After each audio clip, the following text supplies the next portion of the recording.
हाथ जोड़िएगा। भो स्वामी नमोस्तु नमोस्तु नमोस्तु। बंधुओं, मैं बड़ा हर्षित हो रहा हूं, आज आपको एक ऐसे शख्स से परिचित करा रहा हूं। हमारे पूज्य गुरुदेव के बगल में आप देखे बैठे हुए पूज्य श्री संधान सागर जी महाराज, इनके ग्रस्त जीवन के बड़े भाई मोनू जी काला यहाँ पर उपस्थित है। मैं बड़े सम्मान के साथ जयपुर से मैं उनको मंच के निकट तक बुला रहा हूं और हमारी इस कमेटी उनका हार्दिक हार्दिक अभिनंदन कर रही है, उनका स्वागत कर रही है। मोनू भैया से निवेदन करता हूं कृपया वो मंच के निकट आए और उनका अभिनंदन करेगा। सपत्नी पूरे परिवार के साथ यहां पर पहुंच रहे हैं मोनू भैया। ये वही मोनू भैया हैं जिन्होंने संधान सागर हमारे रोहित भैया को अपनी गोदी में खिलाया होगा, अपनी गोदी में खिलाया होगा। कैसे जिनके चरण स्पर्श करते रहे संधान सागर जी महाराज के पूर्व पर्याय रोहित भैया, आज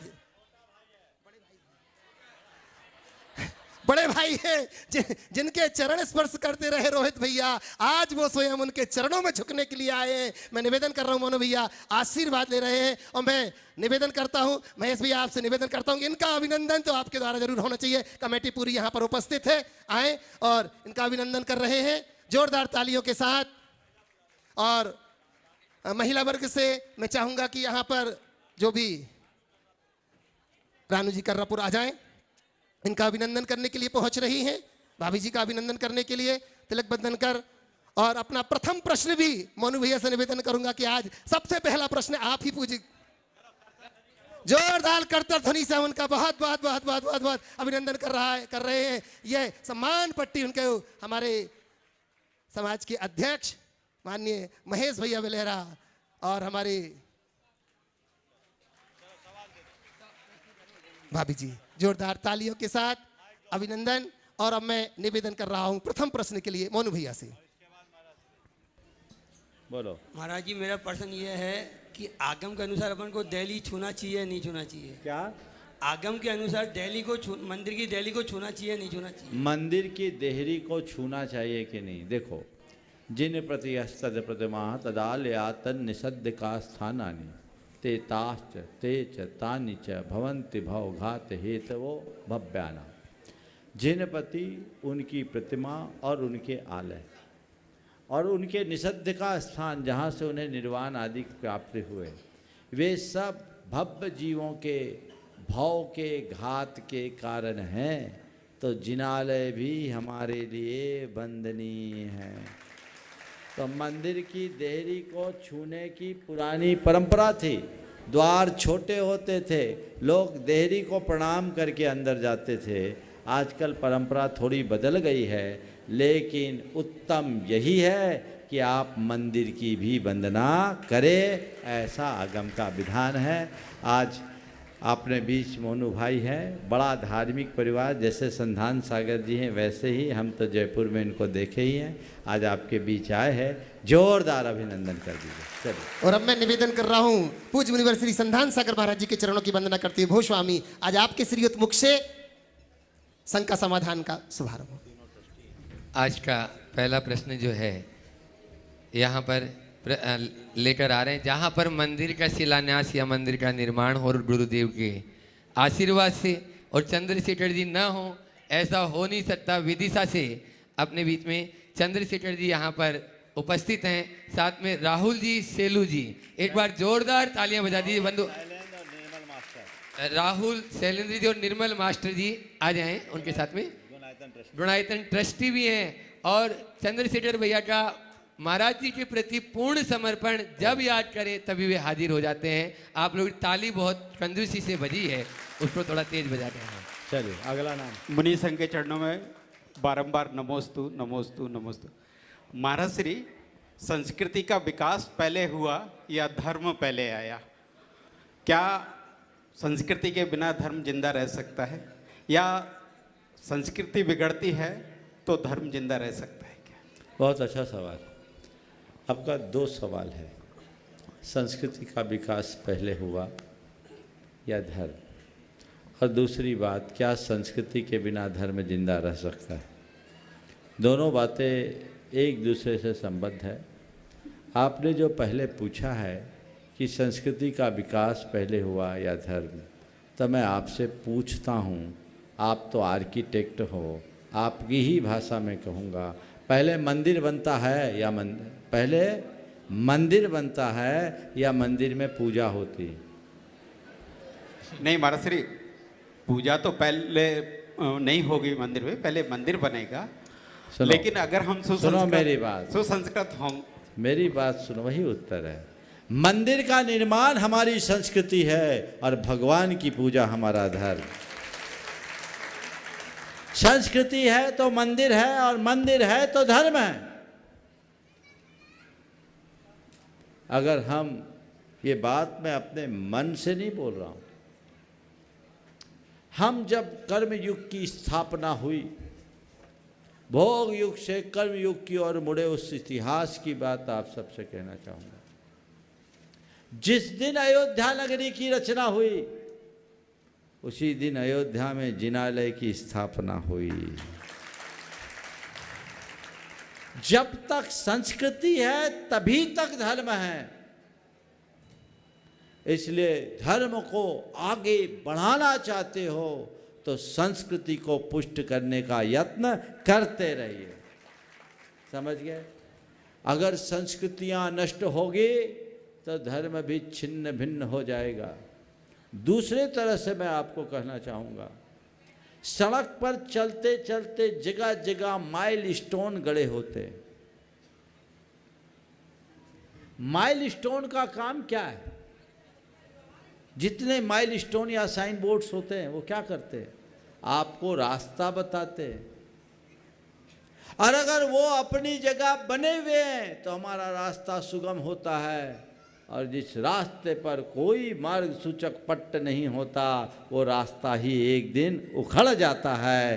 तो ये माइल स्टोन हमारी संस्कृति है और सड़क पर चलना हमारा धर्म है। तो जब तक संस्कृति है तब तक धर्म है, हमें ये बात चाहिए। देवेंद्र जी जैन, जैना स्टील परिवार, साथ में ही भाग्योदय के समस्त ट्रस्टी उनके साथ में रहेंगे, और इसके बाद में तैयार रहेंगे मेरू जैन मनोज स्टील परिवार। नमोस्तु भगवान। देवेंद्र जी डुणाइतन के जो है वो संस्थापक सदस्य के रूप में भी जुड़े हैं, भाग्योदय के बहुत सारे ट्रस्टी में भी सब जगह जुड़े हैं। बोलो जुड़े। चलो। नमोस्तु भगवान। भगवान, जब शक्कर की चाशनी बनाते हैं तो पतली हो जाती है तो शक्कर डाल के उसे गाढ़ी कर लेते हैं। अपनी पुण्य की चाशनी जब पतली होने लगती है उसमें क्या डालना चाहिए ताकि वो गाढ़ी हो जाए? देखिए, शक्कर की चाशनी में शक्कर डालना एक उपाय है, और दूसरा उपाय यह है कि उसको थोड़ा ज़्यादा औटा लेना। तो पुण्य की चाशनी अगर ढीली हो जाए, थोड़ी पतली हो जाए, तो कुछ घबराने की बात नहीं है। उसका ताप थोड़ा और बढ़ा दो, तपस्या करोगे पुण्य गाढ़ा होगा। ताप बढ़ाइए और विकल्प मिटाइए, आगे बढ़ते जाइए। चलिए। मेरू जी जैन मनोज स्टील परिवार, और उसके बाद में तैयार रहेंगे हरिश्चंद्र जी जैन, जो पूज्य स्वरूप सागर जी महाराज जी के गृहस्थ अवस्था के पिताश्री हैं, वो भी गुणायतन के संस्थापक सदस्य हैं। नमोस्तु महाराष्ट्री, नमोस्तु महाराष्ट्री, नमोस्तु महाराष्ट्री। महाराष्ट्री, मेरा प्रश्न ये है कि वैसे भी हमारी कम्युनिटी माइनॉरिटी में है, उसमें भी छोटे छोटे और अलग अलग समाज के अंदर ही डिवीज़न होते जा रहे हैं, जिससे समाज के लोग में मतभेद बढ़ता जा रहा है। ऐसे में हमारी समाज एक बन के कैसे रहेगी? देखिए, ये स्वाभाविक है। एक पेड़ होता है ना, पेड़ जितना बड़ा होगा उसकी उतनी ब्रांचेज फैलेगी कि नहीं फैलेगी? हाँ, अब कोई सोचे पेड़ की ब्रांचेज ना फैले। और सुनो, बरगद का पेड़ होता है ना, तो बरगद के साथ तो और अलग स्थिति होती है। क्या बन जाती है?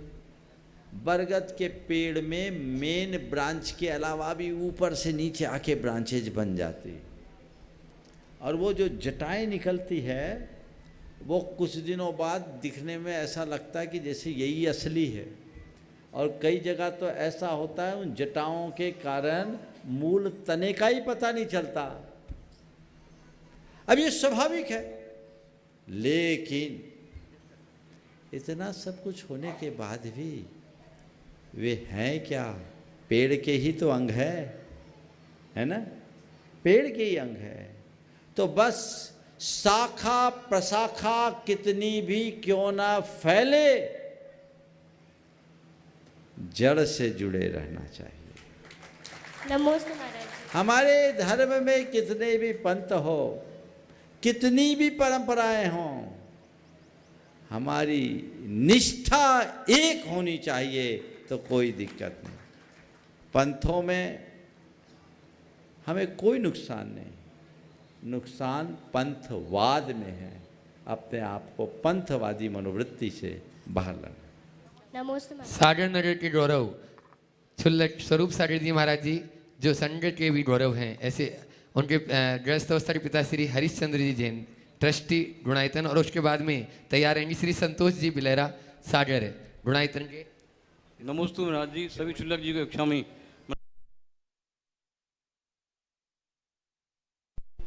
खुशी निर्गंध स्नातक महाराज जी, इनमें क्या अंतर है? पुलाग बकुश खुशी निर्गंध निर्गंथ स्नातक जो है 5 प्रकार के मुनिराज हैं। ये शास्त्रों में बताए हैं, मैं बहुत संक्षेप में बताता हूँ। ये इन सब की चर्या में थोड़ा बहुत अंतर है। पुलाग मुनि की कदाचित मूल गुणों में विराधना लग जाती है, बकुश के लिए उत्तर गुण में। कषाय के भी प्रतिसेवना कुशील और कषाय कुशील के भेद से 2 प्रकार के हैं। कषाय कुशील पूरी तरह निर्दोष होते हैं, प्रतिसेवना कुशील में यत् किंचित विराधना हो जाती है। निर्गंथ वे होते हैं जिन्हें अंतर मुहूर्त में केवल ज्ञान होने वाला है, और केवल विकट जी शास्त्री तैयार रहेंगे, और उसके बाद में तैयार रहेंगे आर के जैन महामंत्री कुंडलपुर और सलील जी सराफ कोषाध्यक्ष कुंडलपुर कमेटी। पूज्य मुनिशंक के चरणों में कोटि कोटि नमोस्तु। 2 पंक्तियों के साथ मैं अपना पूज्य गुरुदेव के चरणों में प्रश्न रखूंगा कि जिनकी वाणी को सुन करके, हाँ जिनकी वाणी को सुन करके हाँ समाधान हो जाता है, खुद से जो खुद को लख लेता वो ही प्रमाण हो जाता है। खुद से जो खुद को लख लेता वो खुद प्रमाण हो जाता है। पूज्यवर के चरणों में कोटि कोटि नमोस्तु। गुरुदेव, आपके चरणों में ये प्रश्न है कि गुरुदेव कई बार कहते हैं कि जो अपेक्षाएं होती हैं, यदि उनका उपेक्षा हो जाए तो बड़ा दुख होता है, लेकिन यदि जीवन में हम अपेक्षा ना रखें तो हमारा जीवन नहीं चलता। तो ऐसा क्या करें ताकि हमारी अपेक्षाओं का उपेक्षा ना हो और हमें कोई दुख ना हो? देखिए, अपेक्षा रखना कोई बुरा नहीं है, और बिना अपेक्षा के जीवन चलता भी नहीं। और जहाँ अपेक्षाएं होती वहाँ उपेक्षा भी होती है, लेकिन अपेक्षा रखो, पर यदि उसकी पूर्ति न हो तो अपने आप को उपेक्षित महसूस करना बंद कर दो। दूसरों की कोई अपेक्षा हो, यथासंभव उसे पूर्ण करने की कोशिश करो। किसी की उपेक्षा अपने तय मत करो, और अपनी अपेक्षा की कोई उपेक्षा करता है तो उपेक्षित महसूस न करो। जैसे तुम यहाँ आए हो, अपेक्षा लेकर आए कि मैं आऊँगा तो मेरा नंबर तो आ ही जाएगा, और लग भी गया। मान लो तुम्हारा नंबर नहीं लगा होता तो दूसरे दिन बोलो, दूसरे दिन आ जाता महाराज। मन मायूस हो जाता है। अरे महाराज, कम से कम इतना तो ध्यान रखना था। बस ये गलत है। आप जितने आए, बहुत लोग अपेक्षा लेकर यहाँ आए हैं कि आज तो मेरा नंबर आ ही जाएगा। आज महाराज कह रहे सबसे ज़्यादा प्रश्न आया है, और उन लोगों को आज प्राथमिकता जो जिनको 3-4 दिन में नंबर नहीं आया एक भी दिन। कई लोगों ने मुझसे भी कहा महाराज, एक सज्जन ने तो कहा महाराज 3 दिन में न प्रश्न में नंबर आया न चौका में नंबर आया, सब तरफ खाली है ना। तो ये अपेक्षाएं तो होती, लेकिन सबको एक सोच हर संदर्भ में रखना चाहिए। मैं भी यहाँ बैठा हूँ तो अपेक्षा लेकर के ही बैठा हूँ, मैं निरपेक्ष नहीं बैठा। मेरी ये अपेक्षा है कि आप लोग धर्म लाभ लो। आपकी ये अपेक्षा है कि हमें धर्म लाभ मिले, इतने तक में कोई बुरा नहीं। पर मुझे उतना ही मिलना चाहिए जितना मैं सोच कर आया हूं, और मुझे तो मिलना ही चाहिए। तो क्या हो गया? एक दिन की बात है कि स्थान पर था, तो जो संचालन कर रहे थे मेरे कमरे के बाहर थे। भैया जी मेरा प्रश्न लिख लो, मेरा प्रश्न लिख लो। अब भैया जी कह रहे थे भैया आज का कोटा पूरा हो गया। अरे मैं गुनायतन का ट्रस्टी हूँ। मेरे कान में आवाज आई, ये क्या है? ये अपेक्षा का आग्रह है। अतिरिक्त अपेक्षाएं जब मन में जुड़ती है तो मनुष्य को दुख पहुंचा देती है ना। मैं आया हूं, ठीक है, मैंने नाम लिखवा दिया, मेरा नंबर आएगा, लेकिन कई बार जैसे इस प्रश्न का उत्तर लंबा हो गया, ऐसे 2-4 प्रश्न का लंबा उत्तर हो जाए तो इनकी लिस्ट तो धरी रह जाएगी। फिर महाराज से कहोगे महाराज, तो नहीं, उस समय सोच को पलटो, पॉजिटिव। किसी ने मेरी उपेक्षा की, ये आरोप की भाषा है। वो करना चाहता था पर कर नहीं पाया, ये सौहार्द की भाषा है। आरोप की भाषा से बचो, सकारात्मक सोच रखो। किसी ने कुछ नहीं किया, ये चार्ज लगाना बड़ा आसान है, पर अधिकतर होता ये है जिसे हम कहते ये नहीं किया वो कर नहीं पाता। तो बस इतनी सोच बना लीजिए, जीवन बदल। नमोस्तु। कुंडलपुर कमेटी के बाद में तैयार रहेंगे सुरेंद्र भाई, सट्टू भैया और रानू जी, जो शिरोमणि संरक्षक के रूप में जुड़े हुए हैं गुणायतन से। गुरुवर के चरणों में भारतीय जैन मिलन सागर की ओर से नमोस्तु, मुनिवारों के चरणों में नमोस्तु, चुल्लक महाराजों के चरणों में इच्छामि। गुरुवर, मेरी शंका है कि हम जिन प्रतिमा का अभिषेक प्रासुक जल से करते हैं, वर्तमान में विदेशों में बहुत से जैन मंदिर बन रहे हैं, वहाँ पर कुओं की उपलब्धता नहीं है, तो क्या उनका जल से जो अभिषेक किया जाता क्या उचित है?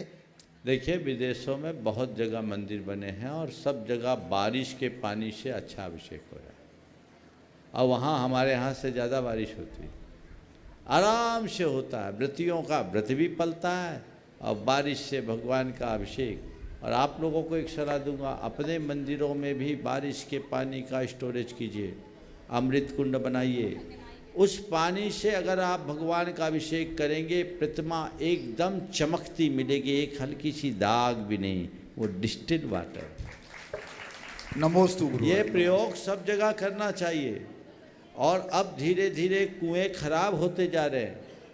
आप लोग अगर इस पानी का प्रयोग करने लगे तो बहुत अच्छा है। आपके सागर में भी महेश जी हैं, उपकार वाले, अपने अपने घरों में, शायद राजा ने भी कर लिया, अमृत कुंड बना लिया, बहुत लोगों ने कह रहे, आनंद ने भी कह। सबको अपने घरों में अमृत कुंड बनाना चाहिए ताकि आपको शुद्ध जल की उपलब्धता हमेशा होते रहे। चलिए, नमोस्तु। सुरेंद्र जी, सट्टू, रानू जैन, शिरोमणि संरक्षक गुणायतन, और उसके बाद में तैयार रहेंगे जो आज सागर में इतना बड़ा कार्य आप लोगों ने देखा, गुरुवर के आशीर्वाद से पूरा परिवार, उनके पूरी कमेटी तैयार है कि अरविंद जी जैन भूसा वाले, और साथ में ही जो मंदिर निर्माण कमेटी के में जो जुड़े हुए हैं वे सभी। नमोस्तु महाराज जी। महाराज जी, एक साथ बोलो। आचार्य श्री के सानिध्य में 22 साल पहले जब सामान्य इंद्राणी बने, तभी से बहुत भावना भाई थी कि आचार्य श्री जी के सानिध्य में सौधर्मिंद की सची इंद्राणी जरूर बनना है। और महाराज जी, हमने मतलब सबकी बहुत अनुमोदना की, अगर कोई भी सौधर्मेंद्र की बोली या कुछ भी लेता तो बहुत अनुमोदना की। और महाराज जी, आचार्य श्री के सानिध्य में 2022 में सौधर्मेंद्र की सची इंद्राणी बनने का सौभाग्य भी मिल गया। फिर भावना भाई कि अब व्रती बनना है, व्रती बनकर समाधि मरण हो, इसके लिए मुझे क्या पुरुषार्थ करना चाहिए? कृपया शंका का समाधान बहुत कीजिए। बहुत उत्तम भावना है आपकी। इस उम्र में सौधर्मेंद्र और सच्चा इंद्राणी बनने का सौभाग्य मिला, और सबसे अच्छी बात व्रती बनने की भावना। तो जिस भावना ने आपको सच्ची इंद्राणी बनाया, वही भावना आपको व्रती बनाएगी। इसलिए नित्य भावना भाव, और थोड़ा अपने जोड़ीदार को और मजबूत बनाओ। महाराज जी, उन्हीं का सपोर्ट रहता है हर चीज में। बहुत सुंदर। नेमिनाथ दिगंबर जैन मंदिर जो अब नवनिर्माण में आ गया है, ऐसे आज जिसका शिलान्यास भी बहुत भव्यता के साथ में सागर वालों वो भी किया। आ जाए, आशीष चैनपुरा और आशीष नायक और आपके जाकर मड़ावरा वाला परिवार एक बार आ जाए, और जो है सब एक साथ आ जाए। आ जाइए। देखिए आज ये बहुत अच्छा शुभ संयोग बना। कल चर्चा हुई थी और यहाँ के जिनालय के शिलान्यास की भावना इन लोगों ने प्रकट की। मुझे ये कहने में बेहद प्रसन्नता की अनुभूति हो रही है कि इन लोगों ने बहुत बहुत उदारता का परिचय दिया। 3 वेदी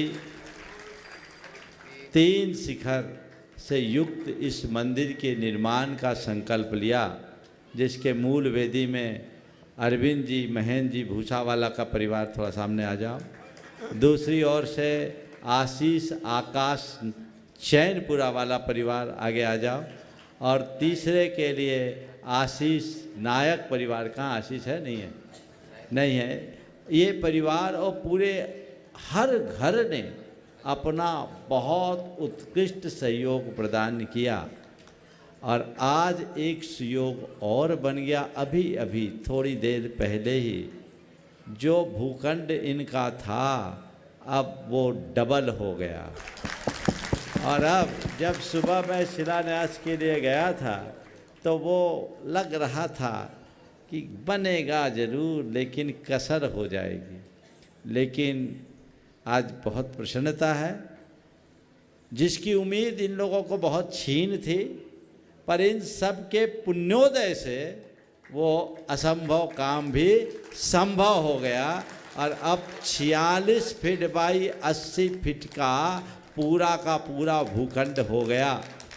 अब मंदिर बनना है तो भैया अब काम डबल हुआ तो दाम भी डबल करना होगा, करना पड़ेगा ना, नहीं तो चिंता आएगी। आज ही दाम देना आप लोगों को। तो ये तो सभी लोगों को मैं पूरी कमेटी को कहूँगा तत्परता से जुटे। संकल्पित तो सब आप लोग हो ही गए, समर्पित भी हैं, काम को गति दे। और पूरी सागर समाज से कहूँगा इस कार्य में अपना कोई न कोई अंशदान जरूर दे।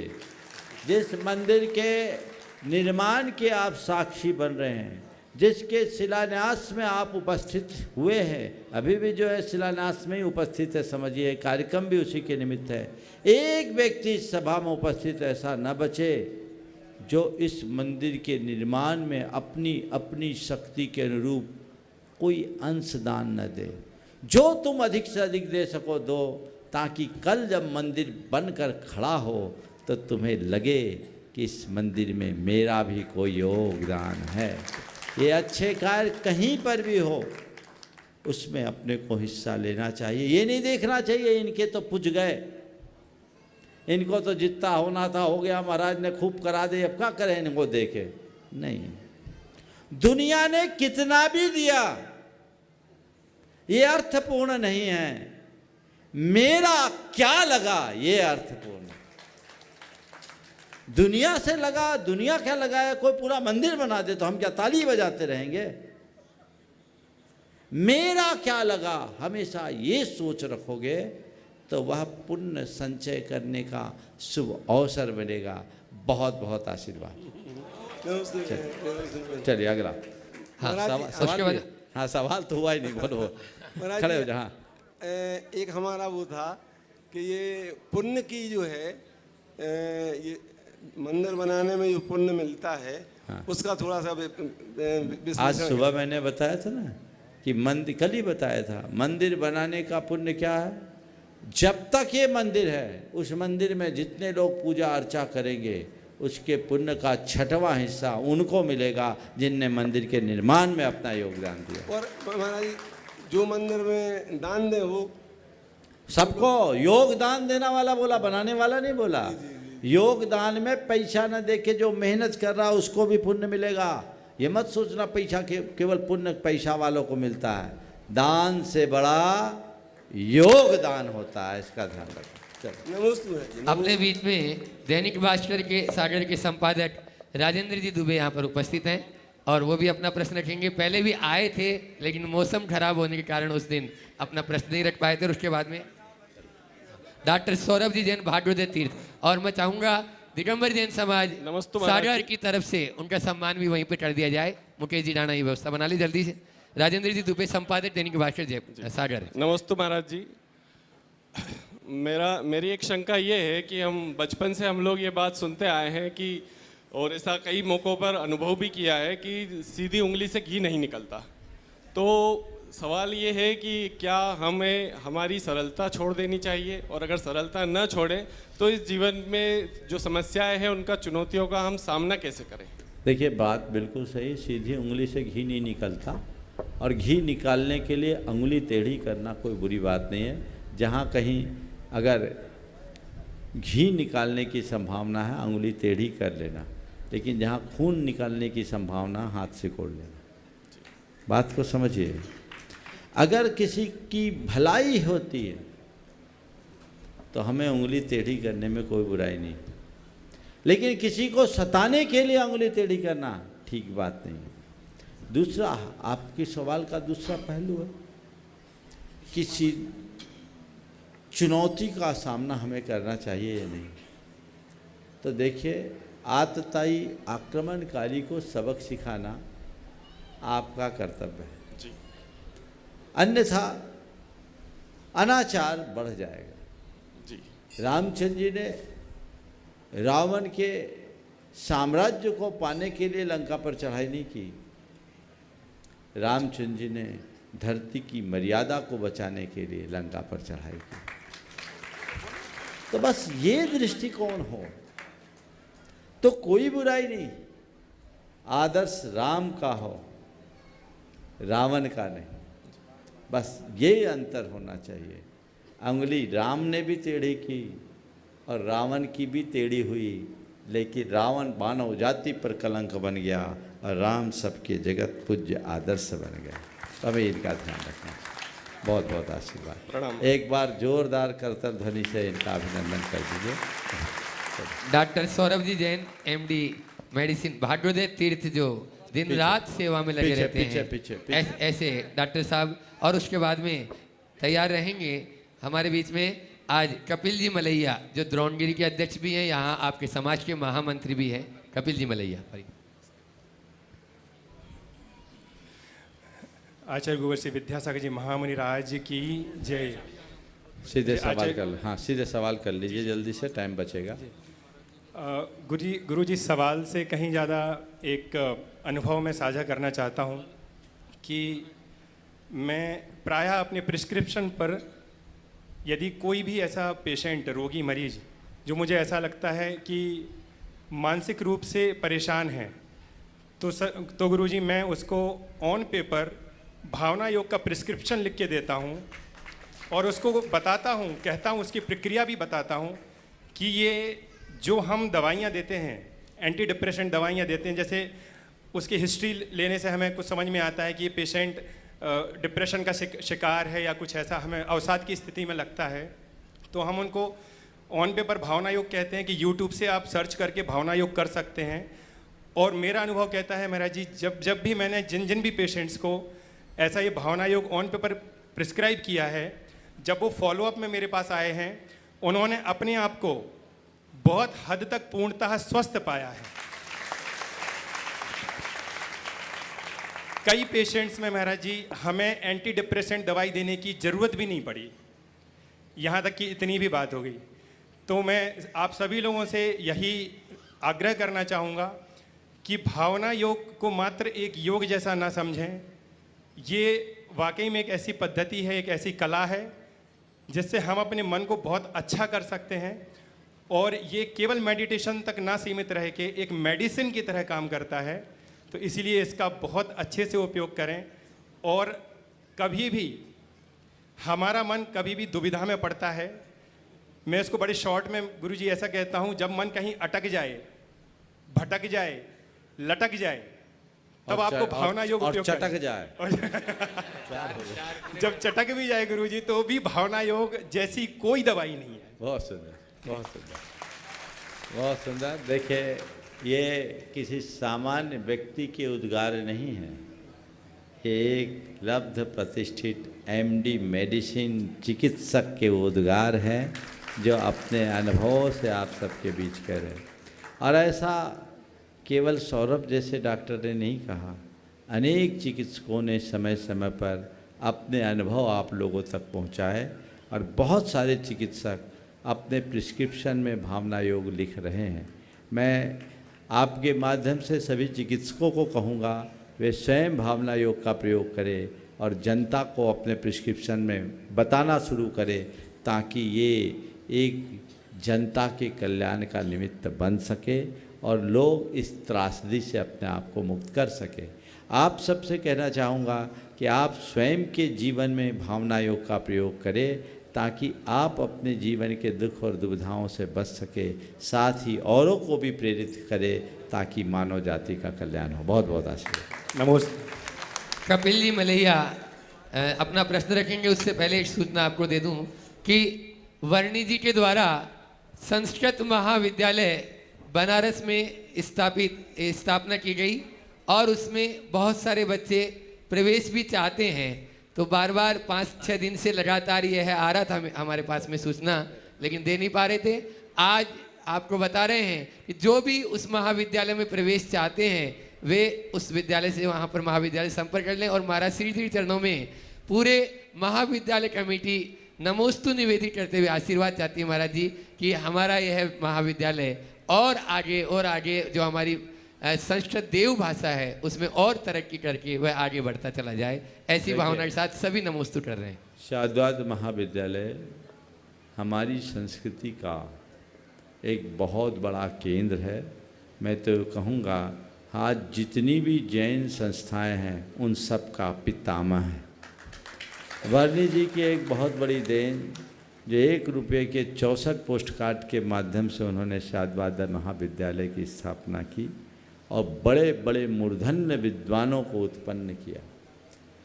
कुछ दिनों से अब तक चल रहा है, मेरे ख्याल से 100 वर्ष करीब हो गए होंगे, ज़्यादा हो गए, और चल रहा। बीच में लोगों की रुचि कम होने के कारण वहाँ बच्चों का प्रवेश कम हो गया, लेकिन अब कमेटी ने पुनः मुस्तैदी से आगे बढ़ कर के काम किया है और वहाँ के जो मुख्य हैं प्राचार्य हैं अमित आकाश बहुत तत्परता से लगे हैं। और ये मुझे जानकारी मिली है कि आगामी 5 तारीख को इसका शिविर है जिसमें बच्चों का चयन हो। आप चाहें कि आपका बच्चा प्रावीण्य के साथ इस दिशा में आगे बढ़े तो ज़रूर इसमें भाग ले और उनसे संपर्क करके इसका लाभ। कपिल जी मलैया नमस्ते महाराज, अपना प्रश्न रखें, उसके बाद में संजय कचौड़ी परिवार तैयार रहेंगे। नमस्ते महाराज जी। महाराज जी, आज किसी को कम नहीं चाहिए और किसी को गम नहीं चाहिए। इस माहौल में संवेदना और संतोष जैसे गुणों का संवर्धन कैसे हो? किसी को कम नहीं चाहिए और किसी को गम नहीं चाहिए। आपने पूछा इस माहौल में संवेदना और संतोष को कैसे जगाएं। मैं कहता हूं किसी को कम नहीं चाहिए, कोई बुराई नहीं है। आपको जितना चाहिए प्रयास कीजिए, पर अपने आप को किसी से कम मत आकिए या हम किसी से कम नहीं कहना बंद कर दीजिए। समझ गए? कम नहीं चाहिए तो तुम्हें जितना चाहिए वो लो, पर हम किसी से कम नहीं हैं अहंकार करना तो बंद कर दो। ये मनुष्य को निष्ठुर बनाती है, इससे संवेदना नष्ट होती है। और गम है, गम नहीं चाहिए, बहुत अच्छी बात है।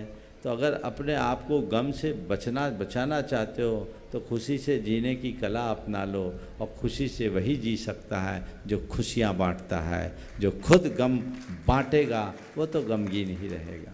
तो यदि मनुष्य अपने उपलब्ध संसाधनों में संतोष रखना सीख जाए, प्राप्त को पर्याप्त मानना शुरू कर ले, तो उसका संतोष बढ़ेगा और दूसरों को खुशियाँ बांटना या दूसरों की खुशियों का मूल्य समझ ले तो संवेदना बढ़े। आगे CS सुदीप जैन सागर, संजय कचौड़ी शायद नहीं आए। उसके बाद में सीमा मनोज जैन साधना स्टोर से सागर। महाराज श्री के चरणों में बारंबार नमोस्तु।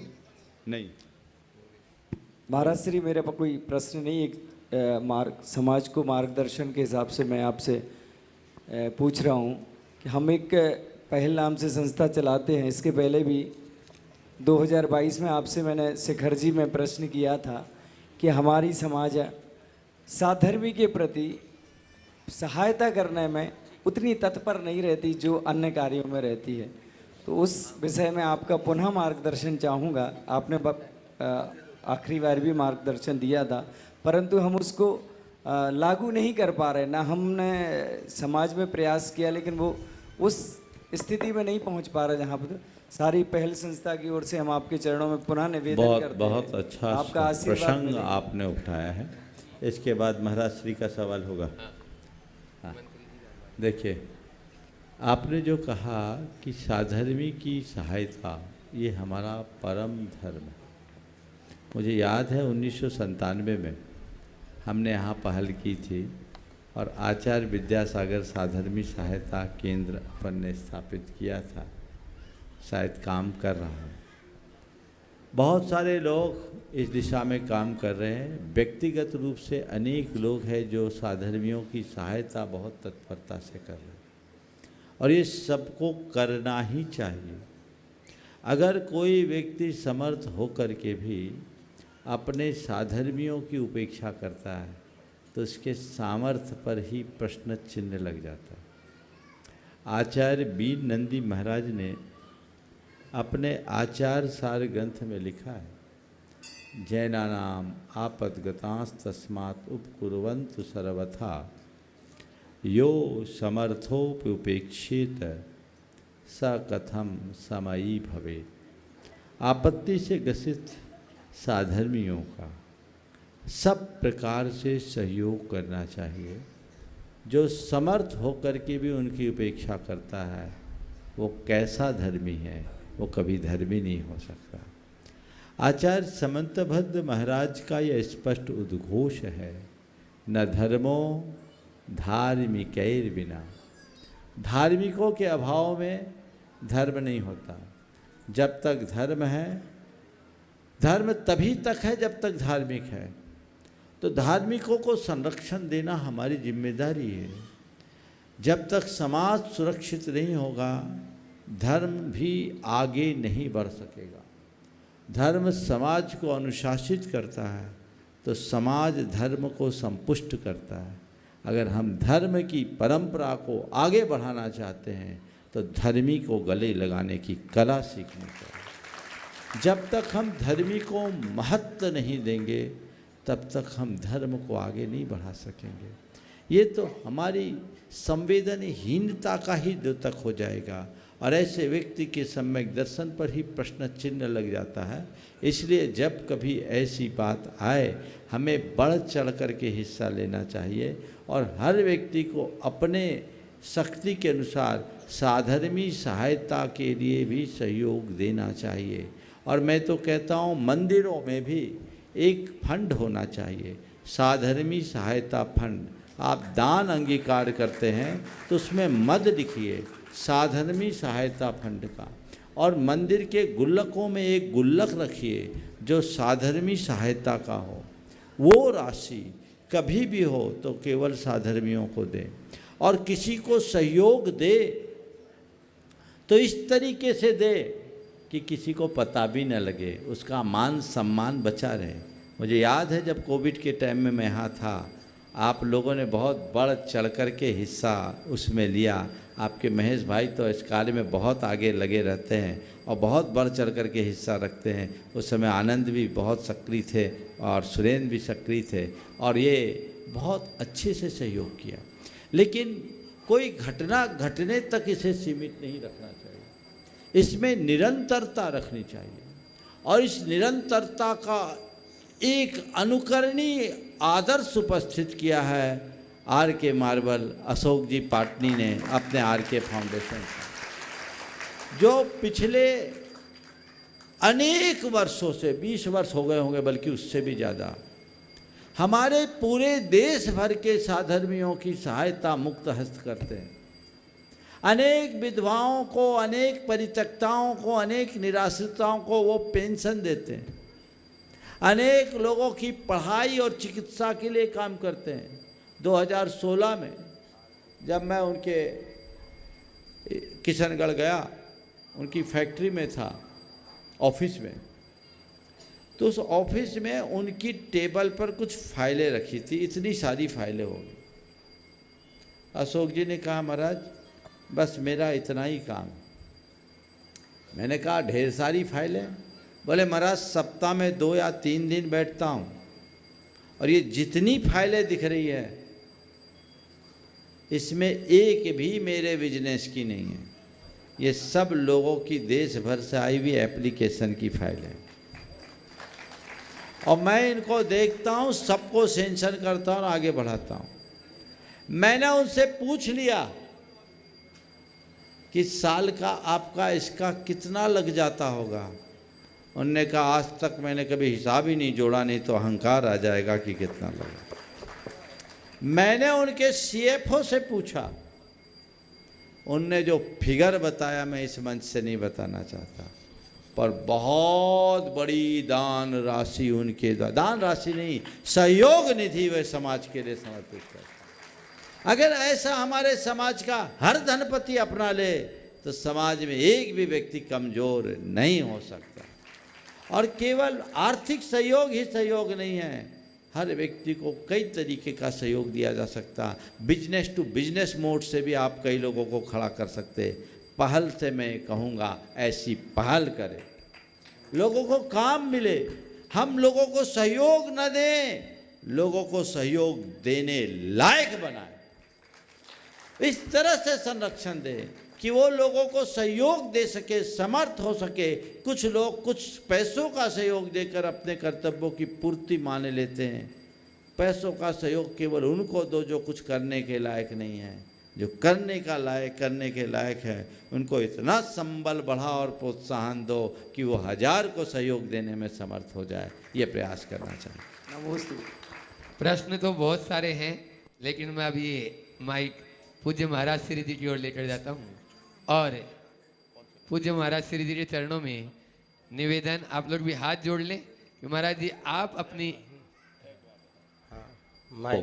एक मेरे पास सूचना दी है, दिखा दो। मुकेश जी अभी मेरे पास आए हैं। एक कोई बूढ़ी अम्मा ने, यहाँ आ जा, बुला लो, यहाँ आ जा, आ जा, आ जा। इन्होंने यहाँ के मंदिर से प्रेरित होकर, नाम क्या? विमला जी टड़ा। हाँ, जोरदार ताली बजाओ। दिखा, विमल और विमला, बताओ। अपनी दोनों चूड़ियाँ उतार कर यहाँ के मंदिर के लिए समर्पित कर दी। तुम्हारी हाथ की चूड़ियाँ तो तुम्हारे जाने के बाद तुम्हारे घर वाले उतार लेंगे, हो सकता कान भी काट ले, लेकिन भगवान के दरबार में जो लगेगा वो शाश्वत हो जाएगा। बहुत सार्थक पहल की है। जिनको भी इसमें योगदान देना है जरूर दे सकते हैं। चले दे जाओ, इसको सुरक्षित रखो। हाँ बोलिए। हमारा श्री जी चरणों में निवेदन कि वे अपना जो है प्रश्न के रूप में हम सबको जिज्ञासा से भी समाधान से भी शांत करें।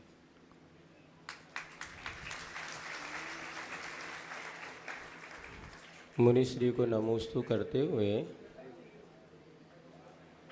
तीर्थंकरों के समूह शरण में यदि 1 लाख मुनिराज होते हैं तो 3 लाख आर्यिकाएँ होती हैं।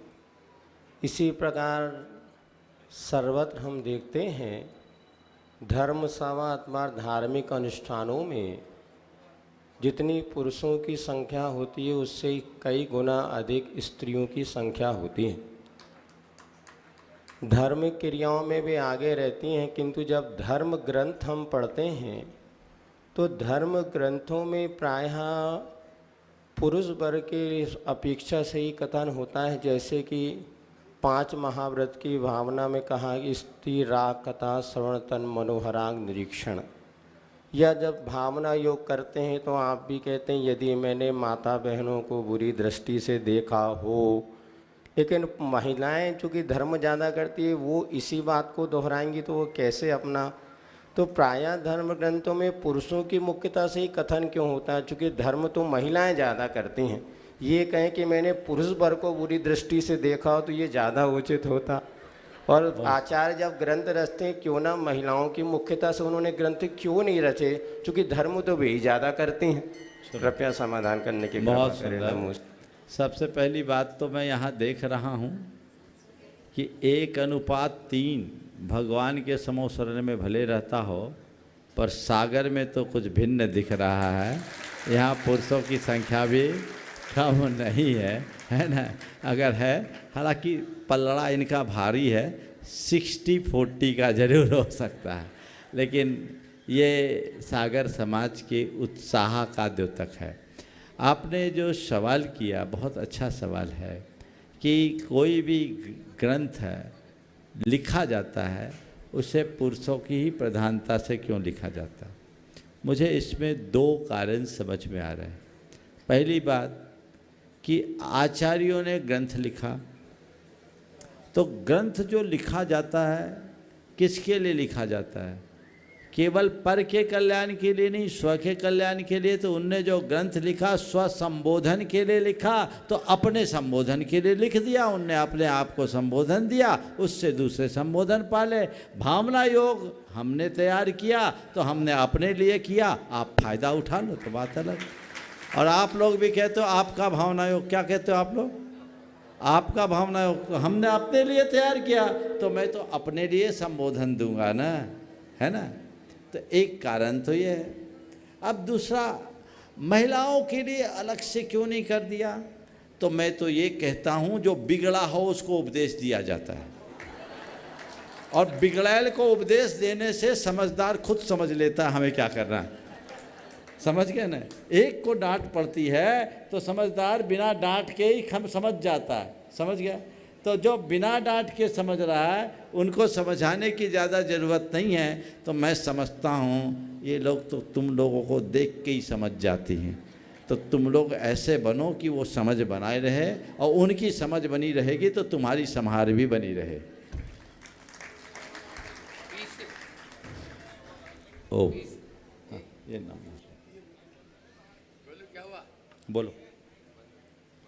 ओ आप बोलो,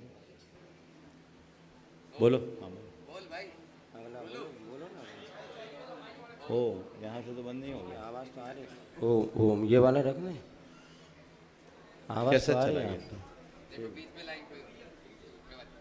कहीं? चलिए, जब तक पीसी नायक है, आप क्या बोल रहे हैं? एक कोई और नाम आया, बोलो जब तक। अगला नाम हाँ बोला बोला, उनकी माँ ने दिया। बोल, आप बोल दो।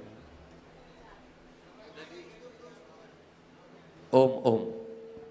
अभी जैसा ही सुना कि आज यहाँ पर ये मंदिर का जो है निर्माण हो रहा है, और उसमें अभी एक जो माँ जी आई विमला जी, तो यहाँ पर भाव बने, और अनंतानंद सागर जी महाराज की पूर्व अवस्था की जो धर्म पत्नी, उन्होंने अपनी दोनों सोने की ये जो चूड़ियाँ उतार के यहाँ पर दे दी। गुणायतन के ट्रस्ट, तीनों बेटे ट्रस्टी हैं, प्रदीप जी, प्रमोद जी, प्रशांत जी, तीनों के तीनों जो है, जिनके हमारी 2 पीछे इनके घर में गई है, ऐसे प्रदीप जी की मातेश्वरी, उनका सम्मान भी यहाँ पर ये लोग कर रहे हैं। और साथ में ही जो हमारे बीच में दैनिक भास्कर के संपादक यहाँ पर उपस्थित हैं, उनको भी साहित्य और यहाँ की ट्रस्ट कमेटी जो है उनका सम्मान करना चाहती है। उधर वो भी सम्मान का क्रम चलता रहे। और तब तक पीसी नायक जी अपना प्रश्न रख दें। चलिए बोलिए। महाराज जी नमोस्तु नमोस्तु नमोस्तु। महाराज जी, मेरा पहला प्रश्न ये है कि कष्ट और दुख में क्या अंतर है? ऐसा पढ़ा है कि कष्ट वेदक भाव होने से बंध का कारण नहीं है, जबकि दुख वेदना भाव होने से बंध का कारण है। उदाहरण जैसे गर्भवती माँ को कष्ट होता है, दुख नहीं होता। महाराज जी, इसी संदर्भ में एक दूसरा प्रश्न और है कि जब हमारे शरीर में शल्य चिकित्सक के द्वारा किसी शरीर के अंग को बेहोशी के द्वारा शून्य करके जब ऑपरेशन किया जाता है, तो ना उस समय कष्ट होता है ना दुख होता है। तो ये ऐसी स्थिति में जो राहत हम महसूस करते हैं, क्या ये राहत की कोई कीमत हमें चुकाना होती है? मेरे दोनों प्रश्न। देखिए, पहला सवाल कष्ट और दुख में क्या अंतर? कष्ट एक घटना है और दुख एक संवेदना।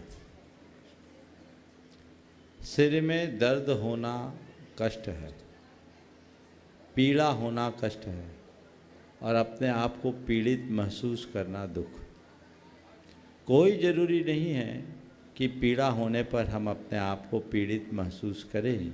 हो सकता है यहाँ पर कुछ लोग ऐसे भी होंगे जिनको सिर दुख रहा हो, लेकिन अभी उनको उसकी अनुभूति नहीं, क्योंकि वो मगन होकर शंका समाधान सुन रहे। तो पीड़ा होना एक घटना है और पीड़ा का अनुभव करना एक परिणति। तो हम अपने आप को इस तरह तैयार करें कि कष्ट में भी मस्त रह सके। समझ गए? दूसरी बात, शल्य क्रिया के काल में जो हमें संवेदना नहीं होती, इसकी वजह केवल यही है कि हम अपने तंत्रिका तंत्र के संबंध को कम कर देते हैं और उसके कारण उतनी देर तक संवेदना नहीं होती। तो मैं इसे दूसरे संदर्भ में कहता हूँ, हम रासायनिक प्रयोग के द्वारा संवेदना को कम करते हैं। यदि अपनी सोच को बदल दे तो अपनी वेदना को भी कम कर सकते हैं। हमारे साथ शांतिलाल जी बाबा जी थे, उनका हर्निया का ऑपरेशन हुआ, उन्होंने कोई एनेस्थीसिया नहीं लिया, कोई इंजेक्शन नहीं लिया और उनको डॉक्टर भी ऐसे ही मिल गए। आपके रांची के डॉक्टर थे, क्या नाम था उनका? हाँ, डॉक्टर अग्रवाल थे, जीसी अग्रवाल ऐसे नाम, घनश्याम दास, जीडी अग्रवाल, घनश्याम दास अग्रवाल। वो डॉक्टर भी बोले महाराज मैं करूँगा, जैन थे वो, और मैं करूँगा। उनने बोला मैं न तो इंजेक्शन लगवाऊँगा न कोई एनेस्थीसिया करूँगा। अब हर्निया का ऑपरेशन कितना बड़ा होता है, और उनने अपने उपयोग की धारा को परिवर्तित किया और कोई वेदना नहीं हुई और 0 इंजेक्शन से ठीक हो गए। तो ये चीज़ें हैं। तो ऐसी दृष्टि हम बदल सकते हैं, हम चीज़ों को उसी अनुरूप करें और अपने जीवन को आगे बढ़ाएं।